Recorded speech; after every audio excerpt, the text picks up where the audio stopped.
ఈ 5 years కూడా ఆయన ఖర్చు పెట్టింది 17 లక్షలు సార్. 17 లక్షలు లక్షలు ఎవరికి ఈ పాస్టర్ ప- ఇచ్చారా? ఆ ఉమ్, ఏమన్నాడంటే ఉమ్, నువ్వు దేవుడికి దేవుడు నీకు ఇస్తానన్నాడు. ఉమ్, ఎలాగోసారంటే నువ్వు ఉద్యోగం చేస్తున్నావా, ఆ, ఉద్యోగంలో సగం డబ్బులు దేవుడికి అన్నాడు. ఆ. మీకు ఇల్లు ఉందా, ఇంట్లో సగం వాడ దేవుడికి అంటాడు. సగం అంటే దశమ భాగాలు పోయి 50% వచ్చేసిందా ఆ ఏంటి? ఇంకా మీ కోడి గుడ్డెట్టిందా, మీ ఆవు పాలు ఎత్తుందా, ఆ, మీ అమ్మకు పెన్షన్ వస్తుందా, మీ నాన్న జీతం వస్తుందా, అన్ని ఇచ్చిమంత సగం సగం ఇచ్చిమంత అనమాట. సగం. ఆ. ఇవ్వకపోతే దేవుడు చెప్పిస్తానంత. ఇలాగా నేను లాస్ అయింది 17 లక్షలు సార్.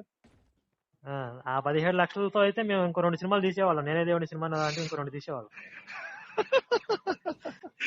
ఈ 17 లక్షలు లాస్ అయిన తర్వాత ఆ, పాస్టర్ గారు యేసు ప్రభు నమ్ముకున్నానండి, ఆ, నాకు ఒకసారి కూడా యేసు ప్రభు కనబడలేదు